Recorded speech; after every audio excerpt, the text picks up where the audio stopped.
My name is Dylan Keeler, and this is my Indg 100 project on Indigenous people around the world. I chose to do the Lhop people, also called the Doya, and they are Indigenous peoples to Bhutan.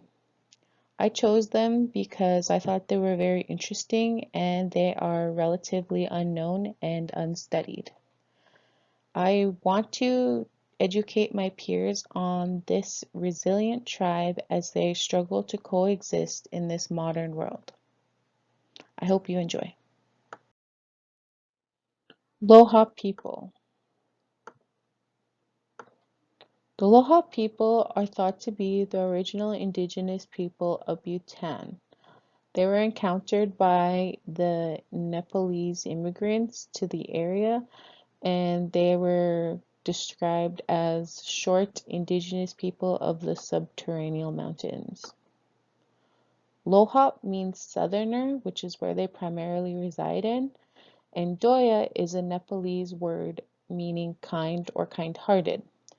This is because they were so accepting and tolerant and very generous to the newcomer populations that the settlers started to call them the Doya, and eventually the Lhop people started to accept that as their name. The Lhop people can be found in the low valleys of the, sorry if I'm saying this wrong, but the Dorka Samsi district, and their villages are isolated by mountain range. This mountain range is the southern base of the eastern Himalayas, and this mountain range provided them with a natural barrier that protected them from the colonization process that the rest of the world had faced. This also is the reason that of why they are so unknown. Researchers were unable to contact them or find them because of this mountain range. They were inaccessible. So much of their indigenous knowledge wasn't stolen or taken or recorded. And yeah. They mostly reside in three villages. Again, I'm going to say these wrong. The Jigme, Singhai, and Wangchuk. They are made of about 157 households, and this is a population of 2,500, which is about the population today. The Lhop people speak Lhokbu, and there is about 1,500 fluent speakers now. This number is slowly dwindling as the majority of the speakers are the elderly, and as the generations are coming, the language is not being passed on. So this is actually another result of colonization that I'll talk about later. Way of life. The Lhop people follow Tibetan Buddhism much like the rest of Bhutan. There's no set hierarchy among the people. All people are treated the same and there's no one person above another. They trace the matrilineal line, which means that when a woman becomes of age, she'll take a husband and they'll go live in the household with their parents. They also marry cross cousins. This is to keep the Lhop bloodline strong, and it's strictly looked down upon if you marry outside of this process. If you do marry outside of the process, you're looked down upon and you're segregated from the rest of the tribes. Researchers believe that because of the cross-cousin marriage, it's directly resulted in their short statures. Most of the Lhop people are about 5 foot. Although they're short in stature, it doesn't mean that they're unhealthy. They're actually really strong and resilient people, and it's not uncommon for people to be as old as 100 years old. Their traditional wear is the gada, which is a white coarse fabric that is draped across the body. It's worn in different ways for the men and the women. Due to colonization and modernization, this is no longer worn. They only wear the traditional wear for ceremonies or if officials come to visit. They should they usually will just wear like a t-shirt or a pants. They are semi-nomadic and they depend on agricultural livestock such as cows. They do farming and cardamom cultivation. Cardamom is this leafy green plant that's all over their villages. In the summer, the farmers will cure the plant, and then in the autumn, they will harvest them and smoke them. They also grow oranges and maize. The Lhop people have a way of life that they follow, and I'm not going to try to say that in indigenous language, but it basically means that we all should have the same feeling for our land. So their value of the land and the interconnectedness that it has to the people is ingrained in their way of life, and it's ingrained in how they treat the land and how they treat each other. When a person passes on, they hold a 3-day wake process. In this 3-day wake, they feed and provide offerings for the dead person.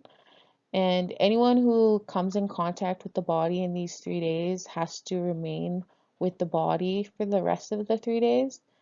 And at the end of the third day, they will have a group of people to carry them to their resting place and they're embalmed, which is a process of preserving the body. They're not buried, they're entombed with a stack of rocks, and this is done in a strict process of like their culture. And it's about 50 feet from where they live. So if you ever were to visit in their villages, you'll be able to see where some people have passed on as they're so closely buried to their homes. Initiatives created. With the help of the Bhutan government, the Terayana Foundation had specified indigenous villages that required help to bring them into the modern world. These initiatives were created to help the indigenous peoples adjust to the modern world and address some of the social issues that they had identified. They, the Lhop people traditionally lived in makeshift huts, and the Terayana Foundation provided funding and materials as well as blueprints and knowledge to help them build into modern housing. This was to help them improve sanitation and living standards. The Terryana Foundation created income generating activities to help the communities build into the economy and um, generate money and profits of their own. The Desho Paper Factory was created in 2005. This is a initiative that creates envelopes and wrapping papers from the Daphne plants, and it employs much of the indigenous adults. The Early Childhood Care Development Project is a early childhood initiative to help educate the young children of the Lhop villages and teach them the language of Bhutan, which is Dzongkha. This initiative is also created to provide childcare for the parents that want to work. The Terrana Foundation also created the Lhop radio station, which is a language revitalization initiative. This initiative is funded by the Swiss Agency for Development Corporation, and most of the Lhop people in the villages tune in every day to learn about the news stories from Bhutan and also to listen to music that is in the Lokpu language. Effects of colonization. So in the past, when the Nepalese immigrants came to settle in the Bhutan area, they had traded the Lhop people for small gifts and gifts of Chang, which is a beer-like substance, for their ancestral lands. So, because these settlers had come and claimed their lands or traded for small things, this directly resulted in the Lhop people losing their territorial rights, and it pushed them further back in the southern borders. When the Nepalese people came, they also brought diseases that the Lhop people had never encountered before, and these epidemics wiped out their population and their numbers never fully recovered. The loss of language that the Lhop people feel now are a direct result of colonization. While the Terayana is well-meaning, they have created a barrier for the elders to pass on their language, which was done in the homes. Now, this early childhood initiative has educated the young children in the Bhutanese languages, and it has created a higher value to that language over their ancestral languages. The Terayana Foundation has also created a newfound dependence on the economy that the Lhop people had never known. With the new houses that they have to always have upkeep to these houses that they never had before.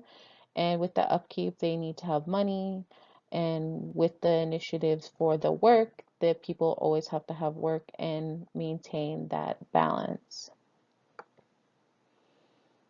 While the Lhop people have been around for a long time, they were never encountered because they were people were unable to get to them.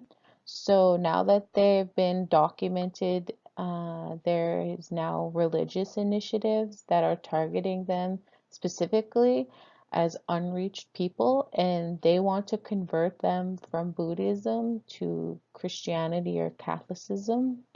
This is very troubling, and it's another result of colonization.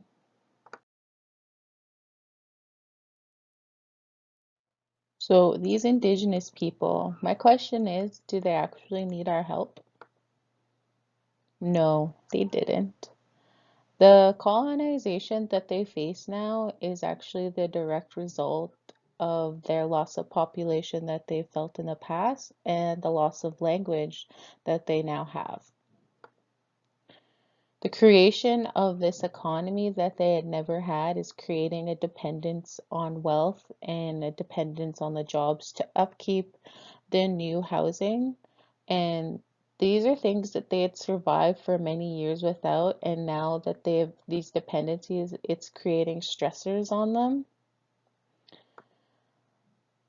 My biggest realization from this project was that, are we really helping these indigenous people? Because we are indoctrinating them to believe that our economy and our ways are the right path. We're overstepping our own boundaries and we're disrespecting their indigenous and sovereign rights.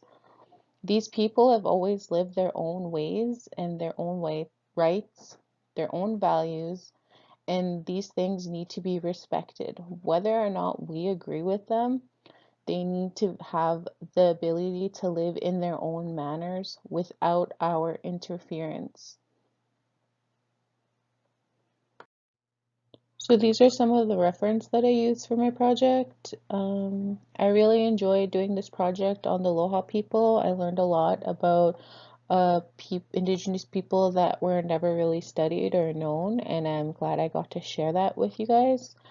My biggest outcome from this is realizing that all peoples need respect, and our way, just because we believe our way is right, doesn't always make it so. So I hope you enjoyed it, and thank you for watching.